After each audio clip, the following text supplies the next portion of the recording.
Let us bring the Spartanburg City Council meeting to order for July 27, 2026. We're going to stand for a moment of silence, and we're going to be led by the pledge.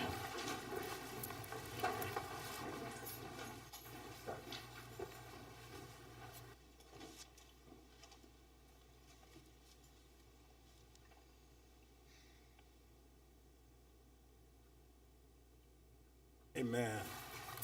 Mayor Pro Tem, if you don't mind reading us the pledge.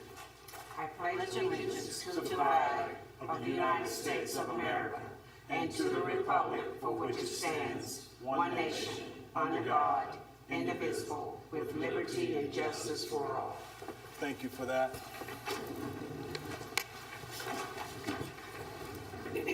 We do have council person Erica Brown that has a conflict, so she will not be here this evening. Councilwoman Smith is on her way. Got held up at work, but she is in the process of coming. Item 3, approval of the minutes for the July 13th, 2026 City Council meeting. So moved. Second. All in favor? Aye. Any that oppose? Ayes have it. Item 4, approval of the agenda for July 27, 2026 City Council meeting. So moved. Second. All in favor? Aye. Any that oppose? Ayes have it. We have public comments, and I think we have 3 here. The way it works, I'm just going to call you up, and please restate your name so we know that that's you. And you'll have 2 minutes after you give your name.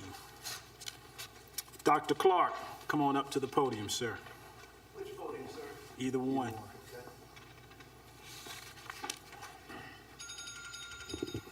All right, can we adjust our devices? Thank you. Good evening, council. Members, my name is Marquise Clark, as the mayor stated. I was before this very governing body some years ago in my former capacity as principal of the Cleveland Academy of Leadership, where we received a proclamation for the historic success at the school. However, today I'm here in my other capacity as husband, dad, and unfortunately son-in-law to a movie-in mother-in-law. And so, as a resident of the North Side, I want to thank this governing body as well as the city's leadership for its historic transformation. But this transformation did not happen by chance. It happened because city leaders to my right, community partners, residents, business, churches, and schools, and nonprofits believed in the potential of the community and committed themselves to the work 15 years ago. The results are powerful. Some previously reported numbers came in just this week.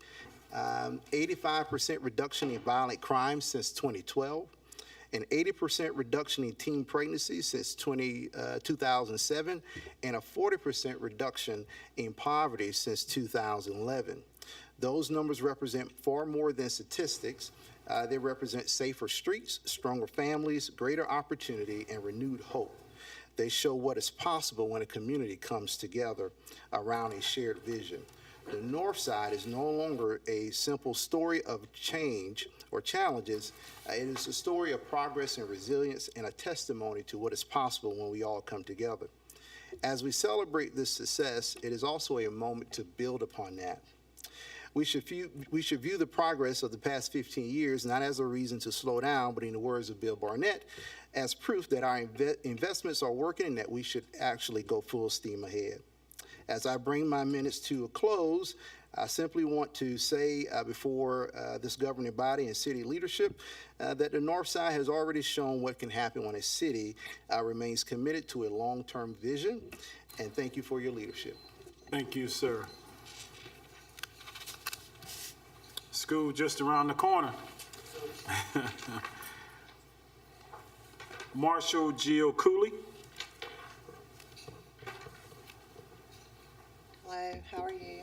And I don't know if I made that comment, but you have 2 minutes, Ms. Cooley. Okay. All right. I'm ready. Thank you. I'm here on behalf of Guapa Properties, where I manage the properties for the company, and we had an experience during Hurricane Helene where there were 3 properties involved. I manage property number 3. You guys have a map there to show you, plus I sent some additional visuals by email prior to coming today. And what occurred during the hurricane is there were several trees on Lot 1. The winds blew the trees over into Lot 2. It demolished the fence in Lot 2, where they removed some of the fence and were able to slide all the debris into Lot 3. We have no trees in Lot 3. We've never had trees in Lot 3. We don't have any association with trees in Lot 3. Now, I got a bill in March for $5,500 for the county coming out, or for the city coming out to pick those trees up. Those aren't my trees. I did not put those trees there. You can look back at your Spartanburg 1 map at all the years that I've owned this property. We own no trees. The owner in Lot 2, which is 227 Dallas Place, pushed those trees over with some machinery into Lot 3, and then immediately put her fence back up so we could not push them back into her yard. I don't owe this money. I'm not going to pay this money. Those are not my trees. I didn't put those trees there. I own no trees. No trees fell on my property. They fell from Lot 1, which is 252 Rigby Avenue, they fell from Lot 1 onto Lot 2, which is 227 Dallas Place, and then the owners of 227 Dallas Place chose to push them over into Lot 3, which is what I manage at 308 South Converse Street. That's not my bill. I have no liability. I don't own those trees. We didn't even know about this until we got a bill for $5,500 that the city had come out to move them based on a complaint. I don't even know what the violation is. All I got was a bill for $5,500. So I'm here on behalf of Guapa Properties to express to you that this is not my liability. This needs to be addressed by the city, and you guys can decide who to bill and who to fine, but we don't owe you this. It's not our responsibility. Okay, thank you. And I'm sure staff heard all of that, and we will definitely follow up. Thank you. Anna Fricks. Anna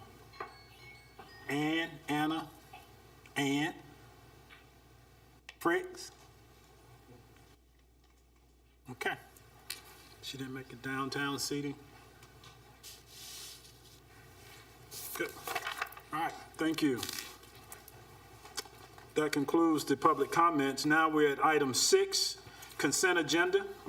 Mr. Mayor, I make a motion we approve the consent agenda. Second. All in favor? Aye. Any that opposed?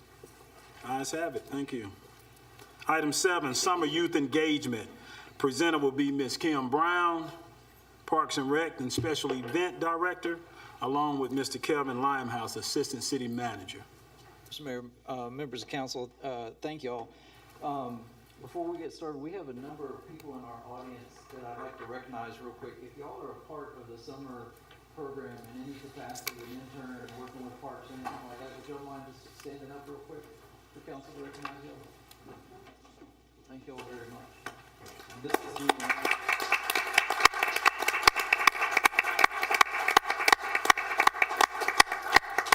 so I'm gonna scroll through a few slides, but I want to tell y'all broadly some of our goals with youth engagement, and then turn it over to Kim to talk more about some specific programs. But here recently, we've been expanding our youth engagement to include internships, apprenticeships, job shadowing, and just engagement in general, on top of all the great work that Kim and the Parks Department has already been doing. And the purpose of that is multifaceted. Ideally, we would love to have pipelines to engagement and employment with the city, from fire and PD to IT to finance to you name it. They're great careers at the city, and we want to make sure people are aware of them. But additionally, we want them to know what local government does. We want them to benefit from it, to tell their friends and family, and also we want them to experience our culture and to spread that. We also don't have interns come in and just shred documents. They come in to do meaningful work that helps the city, and we hopefully allow them to do that in a fail-safe environment where they can come in and learn and know they're in a protected and good place for them to do more. We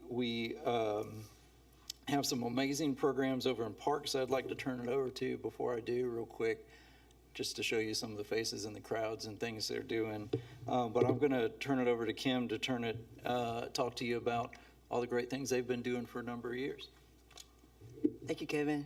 And we'll go back one slide just to talk about some of the summer interns that are throughout the agency, not just in Parks and Rec. So I think Kyler is here with us. Kyler Bailey is an intern in information technology, and Terry Jolly sent over a note saying that he has helped design and customize our intranet platform. So that's going to be huge for us moving forward. We also have Mary Alice Cooper, who is at the airport, who has been working primarily with aircraft services. Moses Smith was in fleet maintenance. Jason mentioned that he helped replace a motor in a bus and also has done some tire and tune-up work there. Shelby Clayton is in the city manager's office, has been working on some policy research, FEMA training, and attends a lot of the community engagement efforts. Additionally, we have Michaela McKenzie, who is with A Place to Call Home. She and Isabel Helms have been working in housing, shelter and housing programs. And then we also have Sally Campbell with the airport, who is the customer service representative. So as you walk into the airport, she's helping you in all of those capacities. So like you can hear, we have a number of interns across the organization, really, as Kevin said, really putting in good work and understanding what our culture is. And there'll be a couple of other interns specific to Parks and Rec coming up. We thought we'd kind of give, as we do normally, just an overview of what some of our programming has looked like over the summer. Of course, this year, as in the past 7 to 8 years, we have been to full capacity in our summer day camp. 200 young people enrolled at both sites for both the sessions combined. We have 95 enrolled in our Explorers program, which is a Boy Scout program for ages 13 through 15. We offered 336 swim lessons, and that's 46 different classes. And some of those young people that are here are an integral part in us being able to provide that number of swim lessons within a 2-month period. We had 11 participants in SAIL, and then I'll talk a little bit more about SAIL and Reset, which is a pilot program that we had this year. We've heard a lot about our swim team. We had a great number this year, more than we've had before, 89 swim team members. We expect for that number to at least remain the same next year as we push forward to hopefully garner a championship very soon. And one of the programs, Mayor, that we talked about for a couple of years has been midnight basketball. So we scheduled 4 of those this year, 2 at C.C. Woodson and 2 at the Dr. T.K. Gregg Center. And so far, we've done 3 of them. We've had 170 participants. The last one will be the Friday after school starts. And we've had other youth serving organizations partner with us on those. So we're really building some momentum with those and expect to have a few of those throughout the school year. So just as we have interns throughout the agency, these are 3 of our interns that we've had with us throughout the summer. Raheem Stanley has worked in athletics. He's also a summer camp counselor. Cameron Whiteside works actually with the Reset program, she and Tom Fawn, and they help us really help guide what that program looks like. And they'll also be doing some tracking for us and reporting back to us, where there's some gaps. So we are certainly appreciative of these 3 college students that we have that have joined us for the summer. And then not only do we have to show, how much our interns and our young people, but just our staff overall, to be able to welcome such a great number of young people, senior citizens, and just general citizens into our facilities throughout the summer and still maintain what we do on our day-to-day basis. It takes a lot of dedication. And we found that those staff members leading those efforts, they have a passion for the work that we do, and they want to grow that programming. So just a little bit talking about aquatics and specific to staff that are under the age of 19. So all of the staff you see listed on the screen are under the age of 19. And currently work in aquatics, either as lifeguards, as pool managers, swim instructors. A lot of them have dual roles, doing a number of things, and they also may coach the swim team. And one of the things that we find most valuable is the fact that we've had a junior lifeguard program for a number of years. And so it allows us to really work with young people at an early age, help identify if they want to be lifeguards or work in aquatics, and then kind of bring them on. So we have a great number of young people who have started work with us very early, as early as age 14. And so this represents those who are under the age of 19. And we have the same when it comes to our summer camp staff. We find that those young people who have experienced summer camp or our programs, they know most about it, and the young people really get attached to them. And so these are a number of young people who are currently summer camp counselors, and you can see how they may have started with us. We would consider all of these young people rec mentees. So some of them started through SAIL. They may have been Viking Early College volunteers with us, but they've come to Parks and Rec and they found something that they really enjoy and have decided to join our team. So this year we had 11 participants in our leadership program, SAIL, and some of them are here along with, I think, one of their facilitators, Ms. Renee Mack. The second facilitator is Rachel Pinckney. And that program is our leadership program. It goes over 8 weeks, and they really get infused into the culture of what we do at the city, not only in the Parks and Rec department, but they also get a chance to move about, visit the State House, really find out how we govern and things like that. So SAIL has been such an enriching process for us. We normally use that as the step into our rec mentee programs. Also, a lot of young people who graduate from SAIL, they'll become a rec mentee, they'll start volunteering, then eventually they'll be a staff person with us. This is just some of the activities that they've taken place that they've been a part of during this summer. Like I said, visited the State House. They help us in a lot of our community efforts, and then they also bond together as a team. And so Reset is our newest summer programming, and it is a pilot program that works with primarily, this year it's just young men. We have a cohort of 8, and they meet 3 times a week.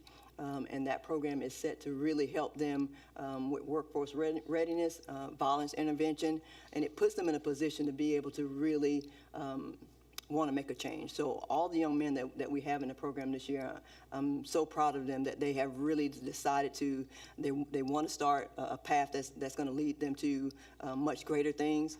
They have all stuck with it. They have great facilitators. 2 of them are here. Roland Houston is here. John Gibbs. We do have some staff from PD. Officer Boozer works with us closely, and the program is headed up by Reggie Jeter, who is our Community Programs and Partnerships Manager. So that is a program that all of these programs will end on this Friday coming up, but that doesn't end our connection with these young people.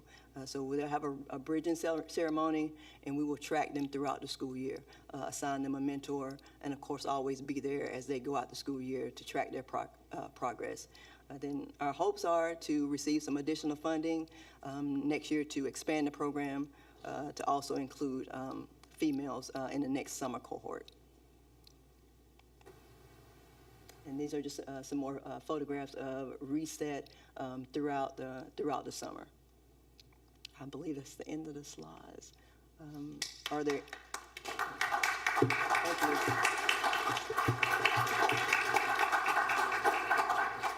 If y'all are a part of the program. Are there any questions? I'm sorry, Kevin. No, that's okay. No, but I got a comment, Mayor. Yes. I just want to say to Kim and the staff that I had a visit with the Reset program, and I thoroughly enjoyed the young men. And I know that the program can be beneficial, and I hope that we can find the funding as well as continue the program and probably do something after school if possible, if the money comes in. Thank you for what you do for us. Thank you. Sure, yes, go. Hey, Kim, first of all, congratulations. I just love seeing this investment, love seeing, all of you show up, work, do what you need to do to not only better your futures, your lives, but the lives of our community. These programs are essential for really creating pathways and providing, diversity of information and opportunity to what life holds as an adult. So thank you. Question about the internet platform. What is that, an internet platform for Parks and Rec? Is it the city internet platform? Just a curiosity question. It's intranet. So Okay, it is intranet. for the organization as a whole. Okay, that's fabulous. Thank you. Yes, sure. Kim, thanks for that presentation. I think I think on the outside looking in, people don't realize what exactly parks, recreation, and special events, means to our community. And even in just any one of those areas, you and your team do a tremendous amount of work, particularly in the summertime when we have a lot of special events going on, in addition to all the different programming that you're doing at our Parks and Recreation Center. So it's great to see that, and thank you for all that you do. I was curious, in the first slide, I think you had some numbers as it related to the participation levels. I think you had 200 campers, which I think you said was consistent with years past. Do you have any progression of data or any data that shows the progression of the number of people that are participating in the programs year over year? Yes, we can provide that data. We have a platform that we use that shows registrations, and we can track zip codes. We can track where they live in the city or county, what programs they're actually taking part in, and even down to how many times they attend a certain session. Yeah, I think that's very helpful, because I think it really shows the efficacy of the programs, and probably helps you evaluate whether one program should be expanded or one program should be phased out, things like that. So I think that's really really important, because it seems like to me, just again, not being in the weeds on the day-to-day level, that you've increased the number of programs. You're getting a tremendous amount more involvement and engagement from the youth in our community, and if that is the case, then that's a positive thing for our community. Yeah, and part of it is attributed to, that youth voice, us understanding, what those needs are, and having the people that are closest to those situations help us determine what our programming looks like. Yes, Kim, thanks to you and your team for the wonderful works that you're doing. Thank you. You're welcome. Councilman Rogers. Kim, may I just build on, I think numbers and engagement is really important, but I think, continuing to build other programs, but retention and returning engagement is actually, I think, a quality metric versus a quantity. And I think we want quantity, we want to reach, but retention and the fact that, 8 young gentlemen continued with the program and started and finished with the program, that's a huge win. So I would love, if, as we explore data and as we talk about data, wanting to make sure we're talking about retention and returning engagement. Certainly. Thanks.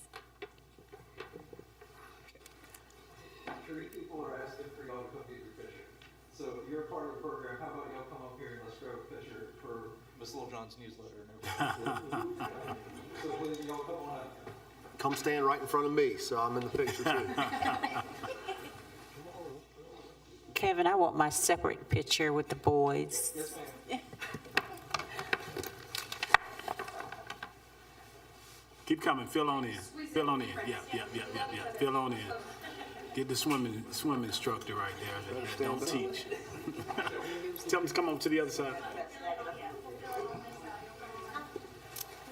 Yes. Would we stand? Yeah, well, I'm sure we can stand and they'll get us in there. Come on over this way, Roland and Reggie. Stand up, Jamie. Roland and Reggie, it's gonna be more. I got some spaces over here. Closer.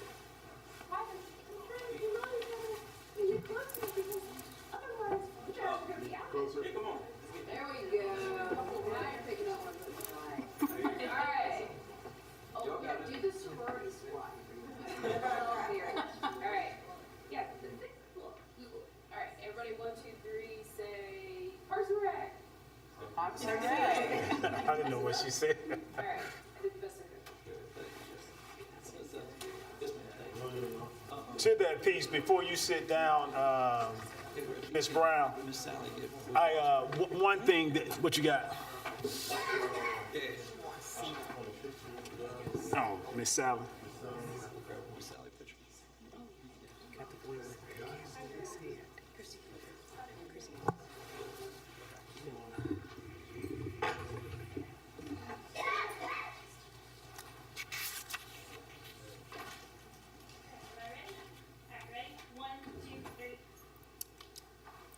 You know, I don't think. I'm sure, yeah. Ms. Brown, one other piece in visiting with you guys over the past several years, I've noticed some of your rec mentees are actually staff members now. Do you, just right off the top, can you tell me how many?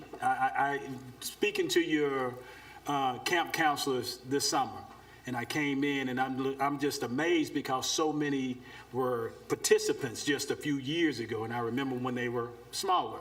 So that really just excites me to see these kids playing that part. Even when I'm sitting beside Councilwoman Smith, I remember her son was a participant in summer camp when my son was a counselor. And now he's working, and my son has graduated from college, but he's thinking about kids. But if you could. So I think this year we have either 9 or 10 summer camp staff who are what we consider rec mentee. And like I said, we would consider any of our aquatic staff also rec mentee, those who have gone through SAIL, who have volunteered, who have put in those, have been in any other programs that we have. I will, just a little bit of a snippet, we have one young person who started off with us in itty-bitty basketball at the age of 3, who is a current camp counselor at the Dr. T.K. Gregg Center. I think over the last 5 years, we've had 47 total who have been a part of our program and who have come on to work with us in a seasonal capacity. We've had 4 permanent part-time staff, and we did have 1 permanent full-time staff who was a rec mentee. Awesome, awesome. You're talking about growing your own, just a perfect example of what can happen when we start working with them young. Thank you, guys, and thank you for all that you do. Okay.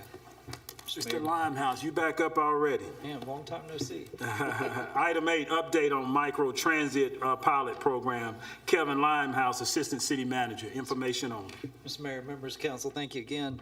I know y'all have been asking for some updates on microtransit. We wanted to give it to you this evening, but I want to give you a little preamble. Well, first of all, I've got listed on here Dennis Locke as well. He's not with us this evening, but I got to give him due because he's been such a big part of this.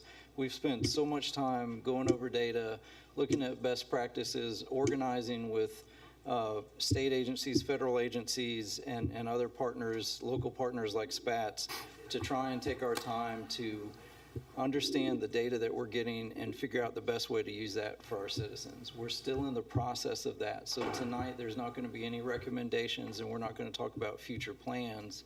However, we do want to very much highlight to y'all the success of what's been going on so far, with the intent that more is coming y'all's way. But it is very much our intention that anything worth doing is worth doing right. And with so many people reliant on transit, we are using data in the best way possible to help inform our decisions and running that by partners to make sure we can do this efficiently. And so if y'all bear with us, more is coming, but we wanted to tell you about the good for this evening. So just some quick updates. We've had tremendous success with microtransit so far. Incredible ratings, and you'll see some numbers here shortly about the steady ridership. The 90% rider completion, that is only 90% because people counsel rides. Occasionally someone might not be able to complete a ride, but most of those numbers sync because someone says, oh, I got the app, I'm going to try it, and then nothing happens with it. So that's actually higher than it is. Based on the data we've been able to collect, the feedback we've gotten from riders and working with our provider, we were able to increase the initial pilot zone, which I'll show you all a map of here directly, which included more destinations, and particularly the areas that y'all guided us to get people to, which was medical, education, and groceries. So if y'all recall, we originally started the pilot with the north and south side broadly, but we expanded it out to the east side and down Union and Pine to get to that Ingalls. Out to the east side, we wanted to get to the high school, we wanted to get to more medical, and we wanted to get to the Walmart and Publix and the shopping centers there surrounding. And the reason we did it in this way is we're pacing ourselves to see what the system can handle. So our idea is we never wanted to go beyond 20 minutes on a wait time. And so when we started with the initial pilot zone, we were able to, with the vehicles we had, we knew that we could reach that threshold. And so we knew people wanted to go more, and we expanded out. Expanding out, we did not have to increase the number of vehicles, the number of drivers. We were still able to keep that response time to roughly an average of 11 minutes, which is great. And so expanding this map, we've been able to collect data and show that it's feasible where it is now and where we can go in the future with it. So just to show you all some hot spots, various places downtown, particularly around the square. Obviously, you can see some of the neighborhoods, but the ones to really highlight, the high school, various grocery stores, and a handful of medical. And so we're really excited about that. That's been a goal of this program. We almost have 7,000 riders so far, which is huge given when we started. Almost 2,500 rider accounts, so that means someone has an app. They've taken the time to fill out the information and have it ready and ready to go. And again, just people are incredibly positive about it. 97% rider rating. And then again, I just want to highlight that average wait time. I think we're putting some heels on Uber and Lyft. I wanted to highlight this. When Chris asked us to go about this program, he was very clear in his goals of the constituents that we wanted to make sure we're able to help. And you can see from the data we've been able to collect, we've been able to reach people that did not have access to a vehicle before, whether that be from challenging times to health reasons or whatever the case may be. We were able to get to folks, populations that we just couldn't fix with fixed route. So we've been very, very pleased with how it's gone so far. The takeaway we'd like y'all to have from this is that so far things are going well. We're really excited about the data we're seeing. The data we're seeing is driving where we're going to go next, no pun intended. Maybe a pun intended. And how we evaluate our long-term strategy. But based on that, we really have to do our homework to make sure that we're doing everything right from a federal level, a state level, and then a local level. So we've been working again with a number of great partners to do that, and the data has been just game-changing in the ability for us to see what's going on. I do want to highlight for folks online or in the audience, if you haven't already, the link on the left will download, get you to a website that'll download the app either from Google or Apple Play Store. And then on the right is our website with more information about fees and rider time and all the rest. I certainly, to the best of my ability with what we're doing right now, happy to answer any questions that you all may have. Cool. Councilman Rogers. Thanks so much. Yes. Could you just remind us about the marketing and the different connections that the city has done to get news of the pilot out, so we know what does the 2,452 ridership come from? Yes, absolutely. So we've had the great benefit of our in-house team, who is wonderful, putting a number of programs out on social media, print media that we've worked with local vendors for either up in a window or something they can hand out, flyers, newsletters, or little postcards. And then we, because, actually Christian's here, because of the Post and Courier and articles that about microtransit, Wake Forest University reached out to us and wanted to be a part of our marketing to help do some research and see what we could do. So they found what Spartanburg was doing, and since we were the first microtransit pilot in the state, they were excited to see if they could do some survey work with us. And so that went out to a good number of our folks. We've had a number of good partners from One Spartanburg help promote this. So it's, Councilman Rogers, it's been across the board. I'm very pleased to say a lot of great people spreading the word. And word of mouth. Like, one of my favorite stories is the mayor will come in and I'll say, Kev, let me tell you about, this student who's now able to access it because he was able to tell them about it and they spread the word. So word of mouth, I don't think can be underemphasized. Yes, ma'am. Thank you. Councilwoman Smith. Thank you, Kevin. That tees up my question perfectly, because you showed on that kind of heat map that the high school Yes, ma'am. was a main spot, and I wanted to confirm that it was the high school, not the Walmart. Yes, ma'am. And just to see if we had any information on if it was students accessing it or parents, if we knew more of the story there. So yes, ma'am, we can tell destinations. It is, I'm not saying it's not Walmart, because it certainly has been, but it has been a significant amount of folks going to the high school, which has been wonderful. And again, I think that word of mouth has helped. When people see Spartanburg coming to pick them up, or parents can rely on something, it's really spread a lot. But yes, ma'am, so I can't tell if it's a parent or a student, but, we can gauge by the destination. Yeah. Yes, ma'am. Do we have any demographic or age breakdown on that 2,400 accounts? Yes, ma'am, we have a Because little we bit could kind of of- tell, Yes, ma'am, we can there. take some, broad assumptions. Yes, ma'am. okay, Yeah.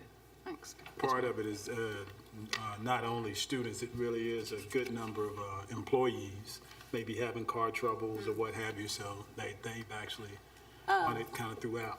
Mr. Limehouse, looking down the road, how long you think it would take for you to estimate going towards the west side for those who live inside the city and the area you're already serving who have medical issues outside of that boundary? Yes, ma'am. So I don't want to put a timeline on it for the reasons I mentioned. However, I will say, some of our next goals are citywide adoption. That's what people have been asking for.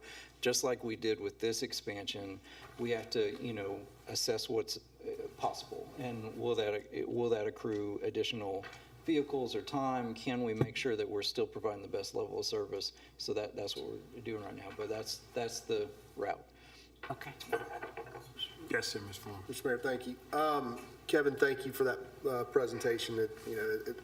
I've long been bullish on this pilot program as a way to transform our public transportation system and make it both economically viable, but also user practical for the citizens of Spartanburg. I'm like Councilwoman Sally. I want to see it expanded citywide as quickly as possible. The east side, the far east side districts are not included in that as of yet, except as destinations. And I think when you look at the numbers, I think, and you were absolutely right in your pilot and the expansion of your pilot to try to steer toward those three priority areas. But one of the areas that was missing, in my opinion, was employment, place to work. You mentioned work. And I assume that once you expand the pilot across the city, you may see the work numbers improve in that. Yes, sir. I cut it off a little bit in this picture, but that's one of my favorite pictures because this is outside of Wade's. Yeah. Again, when the article came in the Post and Courier, one of the peoples that called us was Wade's, and we get often calls from employers about how can we work. Actually, a Place to Call Home is a great example. They're a partner of ours and use our services frequently. So we get calls from hospital systems, from employers, from partners, from education institutions. And so one of the things that is pros and cons is it's amazing to get all these requests. Now we have the challenge of how do we balance all of these things, because it would be ideal to do as much as we can with all of them. But yes, sir, employment is very much on there. Yeah, I also think, that historically, at least in my lifetime, public transit in Spartanburg has been used by, the demographics that you described. I believe that done right, this could expand that demographic and make our microtransit, as I mentioned, not only economically viable, but I think a real asset to all of our city. And I think about downtown. We talk about the parking challenges and some of the issues that we're dealing with temporarily in our downtown as we construct the buildings that are being built. I mean, this is a way for a lot of neighborhoods to access our downtown and do so conveniently to the doorfront of where they're going. And so, I think that is gonna, if we do this right, I think the expansion of this as quickly as possible will really have a tremendous impact in our city, and I think will show very strong numbers as to what we're trying to accomplish. And You mentioned that we're the first in the state piloting this. Yes, sir. You know, I joined the mayor at a delegation from another city, prominent city in the state of South Carolina, who brought their team of leadership here to look at what we were doing with our micro transit program. And they were, you know, very impressed with what we were doing, and I think look forward to closely following on our heels. And so I think it's exciting that this is being piloted in Spartanburg. I think it will be the future of public transit for Spartanburg, and I'm ready for it to keep growing. Yes, sir. Thank you. And I guess that's the key question there. How do we grow? And the cost. If folks don't know the cost, you haven't mentioned that yet. So just so we get that out and be totally transparent. But Yeah. the cost is $2 a ride. $2 a ride. So you'll pick me up at the high school $2. and take me downtown to City Hall. Yes, sir. $2. That's it. Sounds Can't go good. wrong. And I know it has been mentioned several times, but I mean, and I think this goes as the group here, just looking to expand a little bit more. And also with our hours a little later. I know we're out and running. Yes, sir. At 7? Yeah, 6. Yes, sir. 6? Yes, sir. Okay. But if we could go just a tad later, if we look into that possibility. Yes, sir. We sure are. And again, that factors into the calculation, right? Right. Which locations do we want to go, which timeframes, how many vehicles, et cetera. And so the more we add, the calculation increases. So we're just trying to find the right balance. And I think Jamie hits, and I always think about the Walford students and just possibly going downtown when we talk about, just the viability to transporting downtown. Councilman Rogers. And Mr. Mayor, I would say that just to reiterate the door-to-door, I mean, really like Uber, Lyft, I think the door-to-door movement is such a key part of this for a number of reasons for all the different audiences, but that immediate, for safety, for ease, for accessibility, there's so many positives to that. Well, I'll try not to be terribly hooky with y'all, but the calls that we get or the conversations that we have, some of the quotes that you see there, yes, ma'am, we're able to get to people that did not have access before, could not get to groceries, could not get to medical, and now they do. It's been powerful. Yes, ma'am. I just want to say they cover everything I was going to ask, but thank you for bringing that report to us. Oh, yes, ma'am. Happy to. I do have one question that just came up in the conversation. How often do you have all 3 vehicles running at the same time? So we only will run 2 at a time. The third one's, in case something happens. But fair often. One of my things that probably annoys my kids is every time I see it driving around, I'm like, look, there's Sparta Go. Yeah. Yes, sir. It's nice. And I mean, we have the privilege of being in the parking lot where they're parked, and it's nice to see how much they're out and about. It's fair often. Yes, sir. I won't say this all the time, and again, the data helps us because sometimes it will be more than others, and we know that, and so we're able to anticipate, and this data has been critical to be able to say, we need drivers at this time more than we need them at this time. It's been great. What's the average ride per user? Like length of ride? No, well, at this point with, limited timeline of data to pull from. Yes, sir. Of the 2,000, app subscribers. Sure. If you use it once, how many times on average do you use it? I don't know offhand. We can find out, but I know that people repeat. It's usually not a one and done. It is usually a repeat process. Okay, that was my next question: is what percentage of our 7,000 uses in the last month that you report were returned users? I can find out. I don't know what it is offhand, but it's a sizable chunk. Because I think that'll help inform our marketing strategy as it relates to, are we getting new users? How do we, connect with those new users to let them know that this program is there and available to them and get them signed up and on board? To that end, we have bi-weekly meetings. Christopher and Jess are there, and they help us with exactly that as we look at those numbers and say, okay, well, how can we make sure we're getting to new people? Yes, sir. Spot on. And so as we see the time increase is really because of the usage of it. If my wait is over that 11 minute, basically. I know that's on Yes, sir. average. Yes, sir, but it's that's, just that's the correct. usage, So that's a metric to tell us, you know, what kind of resources we need or how do we need to shift. When we originally pitched this to y'all, we pitched it as a 20-minute wait time.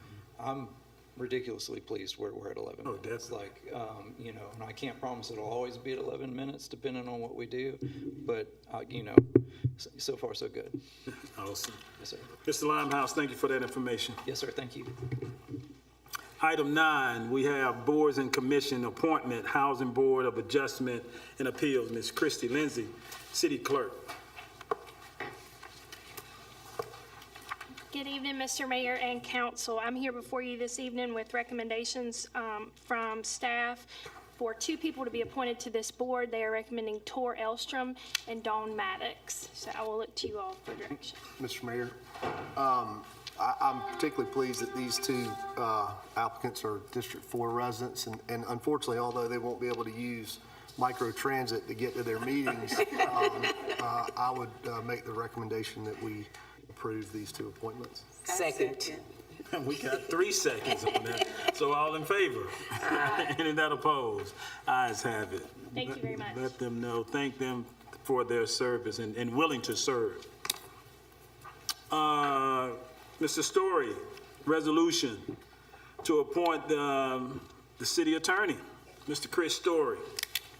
Yes, Mr. Mayor, this is an exciting item. I've been looking forward to this day, and want to start by thanking Max Hyde, who has served us in an interim capacity as acting city attorney for several months now, and continues to help us on a number of cases and that are specific to a number of complex tasks, and we're grateful for his time. And if you don't see him at the next meeting, we will thank him more thoroughly between now and then. The city attorney role is a terribly important role in our organization. It is one of 3 positions that are appointed directly by the council as a body, those being the city manager, of course, the municipal judge, and the city attorney. The city attorney is an active part of the city senior leadership team and represents the city in a number of capacities on legal matters and advises internal operations and departments, but importantly, has unfiltered direct access to advise and inform the council on all legal matters. So a key part of our organization. And it's my privilege to present this resolution recommending that would authorize the hiring of Stinson Ferguson to be the city attorney. Ms. Ferguson is a native of the city of Spartanburg. She began her education as undergraduate degree from Converse University. She went from there to the University of Georgia School of Law, where she received her Juris Doctorate there, and from there went to receive a Master's of Law in Environmental Law from Vermont School of Law with a concentration of energy law and policy. She comes to us most recently having practiced as a municipal judge with the city of Greenville, South Carolina, and has assisted our court as well in a judgeship role. She's holds a certificate in sustainable management from Duke University, and she's a Lean Six Sigma Green Belt from Purdue University. She's got a very long resume. I'm just hitting some highlights. You can see, I only highlighted a few. The full version will be accessible elsewhere, but I'm going to hit you with a few. She was previously special counsel to Haynesworth Sinclair Boyd, and worked in the areas of environmental law and construction and utility litigation. She was once staff attorney to the Southern Environmental Law Center. She was once director of the pro bono program for the South Carolina Bar. and worked with the South Carolina Environmental Law Project. She has been active in a number of civic and community organizations and programs such as the Furman University Women's Leadership Institute, the South Carolina Bar Leadership Academy, the Furman University Riley Institute of Diversity Leaders Initiative. She's been a member of the board of directors of Upstate Forever. She's served on the Spartanburg African American Heritage and Cultural Committee. She's been a trustee of Converse University, of 10 at the Top, and of the Greenville Housing Authority. She has a depth and breadth of experience that will significantly strengthen our organization from day one, and I heartily recommend your approval of the enclosed resolution. Ms. Ferguson is with us tonight, but I believe the floor is yours to handle the resolution, and then I might see if she come forward. Yep, sure. Do we have any questions at this time? Listen, I just have one question. Nicole, what is a green belt? Does that mean that she can kick? It's in another capacity. I will offer no comment to that. I don't think we need to adjust our workplace violence policy. You can adjust, you can ask her at a later date. About continuous Yes. improvement. Yeah. Okay. Question Mr. before Mayor, we just a comment. I'm excited about this appointment, but I also was excited about the pool of applicants that we had the opportunity to review, and I think that shows genuine interest in our community, in our city, and I think it speaks very well of what we're doing here in Spartanburg. And so I want to thank all those people that applied, and I think while we have a great candidate to put forward, it was a tough choice. And so I think, again, that speaks well with the quality of candidates. And then, of course, thank Max Hyde. The epitome of a public service is that he answers the call when the call comes. And Max has proven that he'll do that time and time again for our community. And so I want to thank him for his service during this interim period. Councilwoman Sally. I just want to thank Max as well, because I've enjoyed working with you and I continue to work with you after everything is said and done. And I am appreciative of the chosen one for this office. And if possible, I'd like to make a motion. See if we have any other comments real quick. Yes, let me thank Max for everything that you have done. It's always a pleasure, Rush, to be in your company. And I think Councilman Former really hit it on the head when he said the pool of applicants that actually applied for this job here. I'm sure there were many years ago where it wasn't that attractive to be a part of the team in Spartanburg. But right now, we really, from developers to businesses to just about anyone coming on, this is an attractive place and an attractive opportunity. So with the applicant that we have before us today, I do want to say thanks to Max and all you've done, Max. We'll continue to see one another, I'm sure. But with that being said, with the resolution here, we do need a motion to make it official. Do I hear a motion? I move that we accept the resolution as presented for hiring our new city attorney, Ms. Stinson W. Ferguson. Do I hear a second? Second. All in favor? Aye. Do I hear any nays? Ayes have it, unanimous. We do bring Ms. Stinson Ferguson on board. Thank you. You want to come down front and say a few words? We won't put the clock on you, but you do only have approximately 2 minutes. No, I'm just I'm Thank just y'all. kidding. Just briefly, Mayor Rice, members of council, Chris, Mitch, everyone, Christy, y'all have been really excellent just with me throughout the whole process. Thank you for appointing me to this extraordinary position. I look forward to returning to my hometown and serving Spartanburg. Thank y'all. you. Thank you. Okay, Stinson. You got time.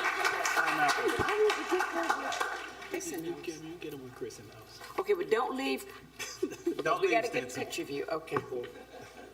Jamie want to be in there so he can be another picture on the newsletter. And Mr. Story, we up for staff updates? None. No particular updates, Mr. Mayor, but certainly welcome any questions. Seeing no questions, we have council updates. Which way? Councilwoman Sadler. Thank you. I just want to say thank you to each and everyone who have come out tonight, especially those who have never been here before, and I welcome you with open arms, and I appreciate you very, very much. And to Stinson Ferguson, you are the first, and I appreciate you and looking forward to working with you. And Mr. Max, I'm calling on you probably tomorrow. Thank you all. Thank you. Councilman Foreman. Mr. Mayor, no updates. Stinson, congratulations. Look forward to working with you. In the interest of time, that'll be it. Yeah. Yes, Mayor, I stood in to do a proclamation for you on Saturday at Cornerstone. He didn't tell me that I should dress like I'm going to a ball. Listen, I went like I'm going to a city council meeting, and I got there and I walked in the door and I saw this beautiful young lady standing there like she was going to a Vogue fashion show, and I looked around and I saw everybody else, and I said, oh my God, I don't have time to go back home and change clothes. I felt so underdressed. I was dressed like I was going to a city council meeting, and here it is. Oh no, they were really, really, really dressed. And so the next time that I go someplace for you, please tell me. We're just invited. Your fashion faux pas all over social media. Thank you. That's it? Oh. Councilwoman Rogers, thank you. Thank you, Mr. Mayor. I just have a couple of thoughts this evening. I think just, Mr. Mayor, just saying this term, growing our own, I had some additional time this weekend to really dive into annual reports from some local organizations that are really, really helping channel investment, channel energy into our community, specifically our families and our young children. And I just wanted to reiterate that, you know, I ask that you take a moment and just ask a question about a local nonprofit, a local community event. Take the time to learn something new about all that we're doing and all the people that are involved to actually make this a place that we know and love, and continue to make it a place that we love and choose to live. Really, really amazing numbers, and asking the right questions to really set us so well to continue to evolve. I also wanted to challenge everyone here to take a Spartanburg ride by Labor Day. You got some time, but by Labor Day, download the app, take a Spartanburg ride, and then provide some feedback. And then the other thing, just since the last meeting, I had the opportunity to represent our city at the Municipal Association of South Carolina with a number of our council and Mr. Mayor.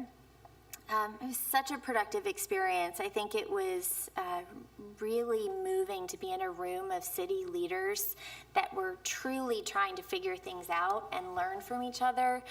Just being in the room with cities that were larger than 10,000 people and hearing some of the common problems, hearing how, Myrtle Beach and City of Hilton Head, for instance, handled, tourism and movement and common places.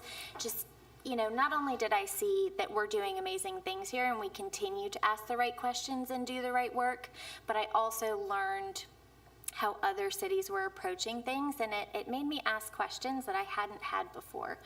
And then, I think it was clear that we're busy. We're doing the work that we need to do. So, thank you. Thank you. Councilwoman Smith. Want to thank all of our interns. I don't know if any of them are left in the building tonight. I see one, yes, from A Place to Call Home. It takes a lot to commit your entire summer to work with adults that you've never met before, try something new. And so bravo to you, to the rest of our young people. My son got to work with Jason. Thank you, Jason. He had an absolute wonderful time working with you and all of the guys in fleet maintenance. He doesn't show a lot of excitement usually, kind of maybe like you, I would maybe think. But he would come home excited about oil changes in a way that, as a mom, brought me a lot of joy. So just thank you. Thank you to all of the supervisors that invested in our young people. It makes me really proud. Kim, you were his supervisor last summer, so he's done 2 internships with the city. So thank you for that.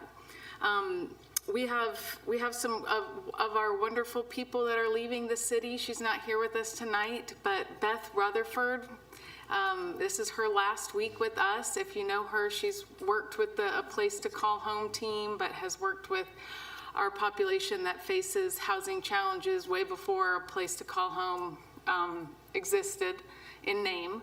But she's an incredible woman. She deserves a retirement. And so we're happy for her. If you see her or want to shoot her an email before Friday, thank her for all of her work, her professionalism, her passion, and for all the lives that she's changed and just how well she has represented our city over these years. So I think that's it for me. So thank you all. And I'm glad you mentioned Beth, and she well-deserved retirement. I did meet her years ago in the same capacity with this work with our homeless population. But also, since you brought up retiring or leaving the staff, we mentioned Park and Rec early on, but Wanda Cheek has been a staple in our Park and Rec community with a lot of young people that she's touched over the years, and she will be leaving us at the end of the month as well. So yes, yeah. So if you see her, stop by. And she says she would always be around. She'll be over at Dr. T.K. Gregg. She still lives in the community, but just some time for her to spend some time with her family. And that's the way she expressed it to me. So anytime we have that opportunity, let's make sure we take advantage of it. While I was at the Municipal Association meeting in Greenville, they asked most of the participants to sign the civility pledge and just being civil in your actions when we have these interactions from the council to the audience and to our citizens, and just even on the streets. Let's be civil to one another. We may not always agree.